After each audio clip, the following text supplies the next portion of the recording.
Hi guys, it's SkintBoot here, and today what I'm going to be bringing you guys is the 5 best Steam games for under £10.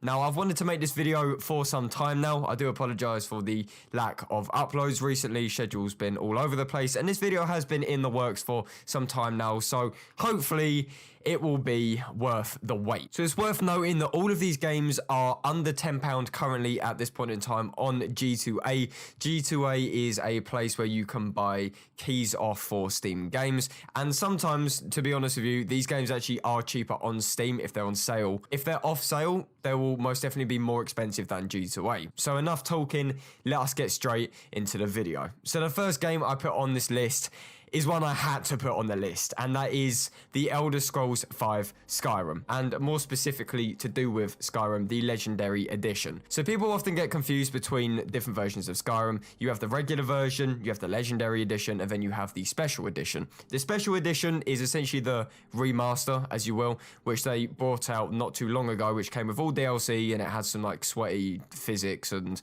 graphics, and it was 64-bit, things like that. But the thing is, unless you get that game for free, if you own the Legendary Edition prior to that, it's probably not worth buying the Special Edition over the Legendary Edition. That being mainly the price, to be perfectly honest with you. It's a lot more than the Legendary Edition, and the Legendary Edition is probably better in near enough every way apart from the fact it's 32-bit. So with this version of Skyrim, you get all DLC with the game, and this game is only £8 at the moment. Sometimes it gets cheaper, sometimes it gets a bit more expensive, but it never ever goes over £10. So if you've never played Skyrim before, this is the best opportunity to get into it, because Skyrim is infamous for the ridiculous amount of content in the game, and particularly with the Legendary Edition that adds in the DLC packs like Dragonborn and all of that shit that have all of their separate quests. Honestly, you will never get bored. And the thing is, alright, it's not Special Edition. That's the thing. It will look significantly worse, the vanilla version. However, EMBs can make it look better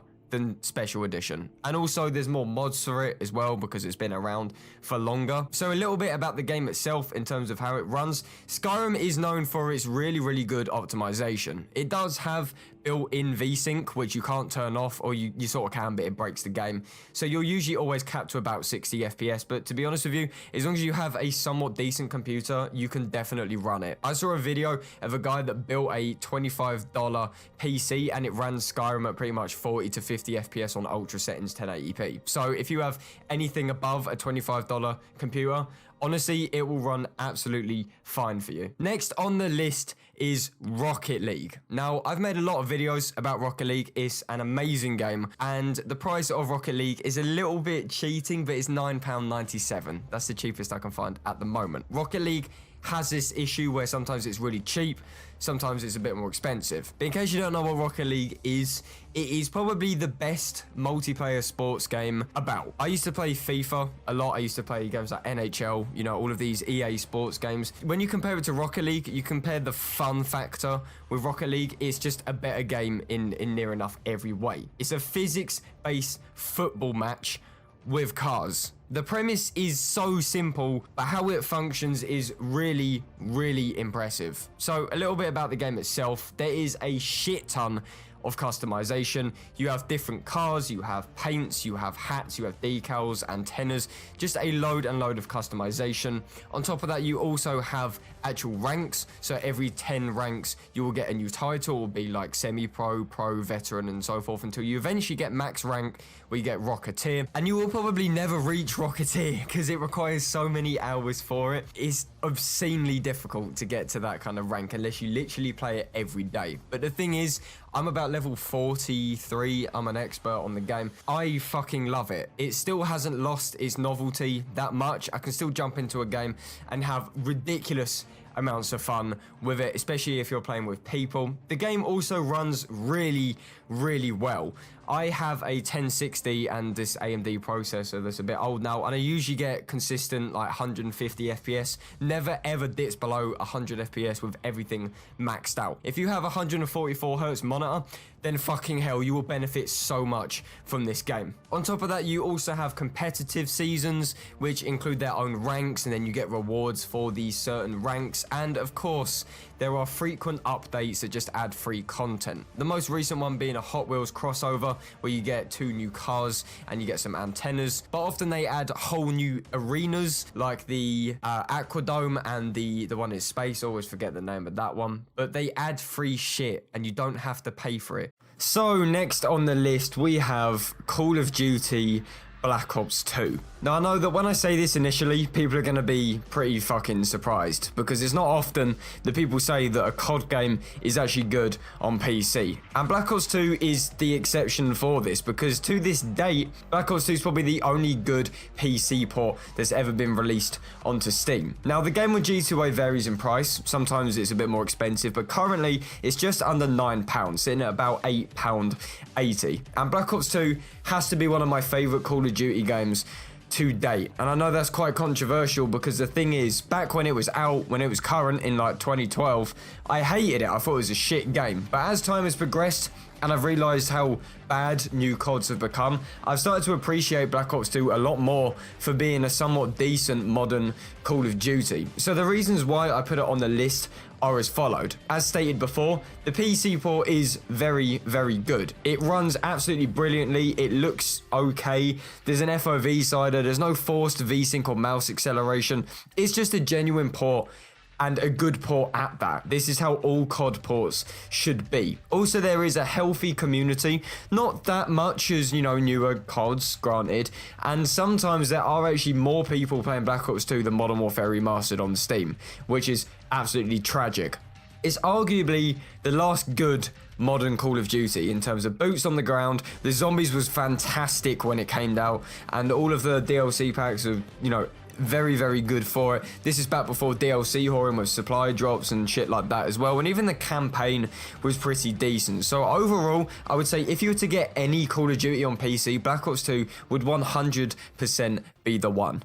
So second last on the list now, we have Euro Truck Simulator 2. Fucking hell. So this is a game that I always knew of. I always watched YouTubers like Robaz play it in the past, and I'd never really played it until I noticed that there was a free demo of it on Steam. So I was like, I'm gonna give that a go. And to cut a long story short, I fucking loved it. Euro Truck Simulator 2 is a sequel to the original Euro Truck Simulator, hence the 2. It's only £4.68 to buy. It says what it is. The title describes the game perfectly. You are in a truck, you get cargo, you drive to another place, you drop off the cargo, you get money, you use that to buy your trucks, you use that to hire people. You essentially run a trucking business. It sounds really, really boring, and if you're a person that hates realism and a person that hates kind of these niche titles which you have to be really invested in to like, then it's probably not your thing. Trust me, there's been plenty of times when I've just got bored and drived on the opposite side of the road. You know, if you're a person that really wants to sit back, it's probably the most relaxing game on Steam. You can put on your own music, or if you want, you can actually use the in-game radio streaming service. You can put real radio stations on. You can listen to BBC One in your truck, and it's all real time, all real to what is actually happening in life. You just sit back, look around, you enjoy the views, you drive, you overtake. Sometimes you get that really satisfying turn or that really satisfying indicator. You know, it sounds really, really nerdy and like, oh, you have no life, you play Euro Truck Simulator, but it's such a good game, such a niche title as well. The game does also offer some DLC if you're interested in that. By default, you have all of Europe, so you have the UK, you have like France, Belgium, Amsterdam, places like that. But with DLC, you also get Scandinavian countries as well, so you get like a bit of a different environment. And also recently, they did a DLC pack for France. France is in the game by default, but they've basically released a DLC pack where it's a lot more detailed as such, instead of it looking pretty much identical to the United Kingdom. Has extensive mod support as well. You've got graphics mods, texture replacements, even a multiplayer mod as well. So if you're one of those people that like to be in one of those moods where you're like, I'm not really into, you know, killing people at the moment or fucking stuff up, I just want to sit back and kind of have a nice little relaxing moment, then this game is absolutely perfect. Would 100% recommend for the price, which is so cheap. And finally, we have reached number 1, which is Viscera Cleanup Detail. Viscera Cleanup Detail is a cleaning simulator in space. What a fucking genre. There's nothing else to say about it. The price of this game is a little weird because when I bought it, it's probably about £14 and now it's only £7. But then before it was something like £2. So it's all over the place. I would just look around for the prices on G2A because they go up and down frequently. But at the moment, it's just about £7. So as I said, you are a janitor tasked with cleaning up the mess of an alien invasion or some sort of shootout that's basically gone wrong. So you're essentially the imaginary guy at the end of a Doom level or Shadow Warrior level that cleans the shit up afterwards. So you're given a mop, you're given your hands, you're given some other shit like a broom and a laser gun, and all you have to do, you have this whole map, you clean it. You have bucket dispensers, you have bin dispensers, and you have a furnace. So you pick up the body parts and put it in the bin, chuck it in the fire, clean up the blood. That's pretty much it. You can also stack stuff as well, you know, like put little cups and stuff in the right places. It is really, really fucking intense OCD simulator, and I absolutely love it with that. The relaxation levels are probably on par with Euro Truck Simulator, although it can actually be quite stressful if you take it seriously or you're speed running. You know, you're knocking over buckets, spilling bins and shit's getting everywhere, then it can be. But I mean, if you're just wanting a laid-back experience of just cleaning and seeing this map get clean where it's losing all the clutter, it's losing all the mess, it's so fucking satisfying. I can't tell you how satisfying it is. Even the gameplay, you can probably understand what I'm talking about. This game is on Unreal Engine as well, so the mod support for it with the Unreal Development Kit is very, very good. People have their own maps which you can do, and of course, because it's on Unreal, it's really, really physics-based, where you're wiping up spills, stacking, removing body parts, etc. Also, one thing which I praise about the game, which I never normally would, is the DLC, because the DLC is actually amazing. So you have 3 pieces of DLC for Viscera Cleanup Detail. You have a crossover from the game Shadow Warrior, the first one, not the second one, where you basically clean up the starting area in the game. You also have a Christmas-themed DLC pack, where you clean up Santa's workshop after he basically went crazy from stress, killed all of his elves and reindeer and fucked the place up. And you have a Halloween map that includes one big house, a front garden, a back garden, all this other shit, and even the cabin from the Evil Dead, which is a fantastic film. All the DLC is super cheap, and to be honest with you, I would 100% recommend buying it, because the thing is, by default, you have a lot of maps, probably have about 11 or so maps in the game, but the DLC is so cheap. The most expensive one is the Christmas one, and that's only £1. The other ones are like 50p. So there's literally no reason why you wouldn't want to get it. Also, the game does have co-op support as well. You can have up to 6 people, I believe it is. And the achievement whoring is unhealthy. It's so fucking unhealthy. There's over 90 achievements in the base game, and the DLC provides more as well. If you are a person that loves getting 100% on every level, you can do that. Seriously, this is one of my favorite games on Steam. No joke. It is indie as fuck, and people might get a bit salty about that, but I think the premise of it is so unique. It is truly a game you will desperately want. If you enjoy cleaning, you want something satisfying, you just want something to do, it's just fucking amazing. Buy it. So that is the end of the video, guys. I do hope you enjoyed. As always, if you did enjoy, then please do feel free to leave a like on the video. If you guys could also subscribe to this channel, then that would be absolutely fantastic. And as always, I will see you guys on my next video. This is SkintBoot, signing out.